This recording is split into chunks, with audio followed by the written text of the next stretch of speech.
voici chez Belém, une entreprise qui emploie 450 personnes, dont plus de 300 ici à Machecou. Elle a reçu cette année un label pour sa démarche RSE, la responsabilité sociétale de l'entreprise. Nous allons entrer, voir les salariés pour comprendre ce que ça signifie et ce qui a changé concrètement dans leur travail.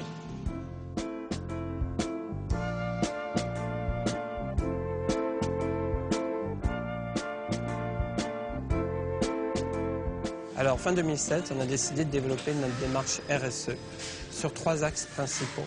Tout ce qui est produit, on a commencé l'éco-conception. Tout ce qui est environnement, bâtiment, on a fait attention à diminuer notre impact sur l'environnement. Et tout ce qui est social, on a renforcé les démarches sociales et sociétales autour de nos salariés et de l'environnement de nos salariés. Certains postes qui étaient réservés aux hommes, on va proposer d'y mettre des femmes. Sur d'autres postes, on peut favoriser tout ce qui est apprentissage ou encore carrément accepter des personnes beaucoup plus âgées et très expérimentées au niveau de certains postes dans l'atelier.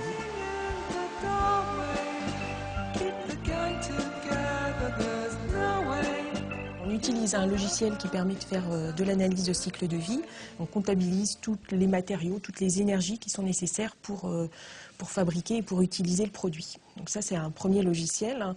Et le deuxième, il nous permet en fait d'évaluer la performance thermique, c'est-à-dire la capacité du produit, donc de la porte d'entrée, à isoler l'habitation. Et donc le logiciel, il permet de regarder comment la chaleur en fait s'échappe de l'habitation. On a une température extérieure qui est de 0 degré qui est simulée sur la face extérieure de la porte, et on a une température intérieure qui est à 20 degrés.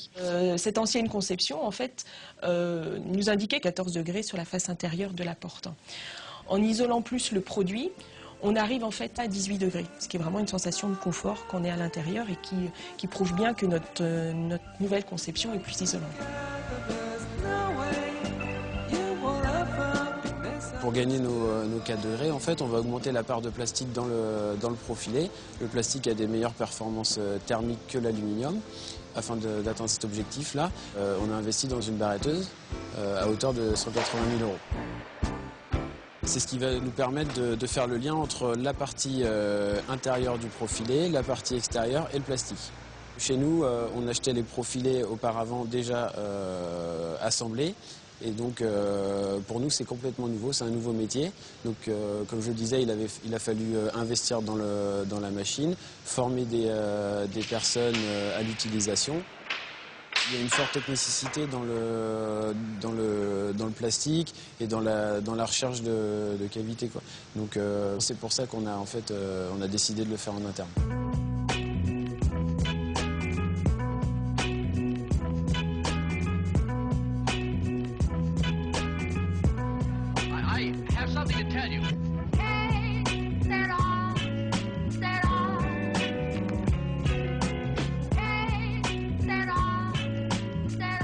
Yann Roland, bonjour. Bonjour. On vient de voir la démarche RSE, ce qu'elle représentait concrètement dans votre entreprise. Alors, dans le contexte actuel, est-ce que faire ce pari de la RSE, c'est audacieux, c'est risqué ou c'est une opportunité? En réalité, on fait de la RSE depuis longtemps sans trop le savoir. On vient de la formaliser depuis fin 2007.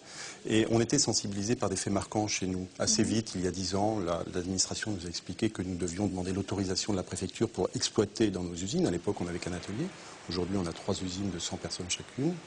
Mais c'était également les interventions des ONG sur l'achat des bois éco-certifiés. Également, nous avions des actionnaires financiers majoritaires. Et avec les salariés, très vite, on a voulu prendre la majorité pour redonner l'indépendance à notre entreprise, pour ne plus avoir cette subordination avec le monde de la finance. Alors, si je comprends bien, il s'agit d'une succession de contraintes que vous avez transformées en opportunités, c'est ce que vous dites, hein? Tout à fait, et que nous avons traduites en opportunités. Et en réalité, on se rend compte que quand on gère ces contraintes, qu'on les transforme en opportunités, ça ne coûte pas plus cher. C'est une façon de pérenniser l'entreprise aussi? Oui, je crois que c'est un raisonnement à long terme.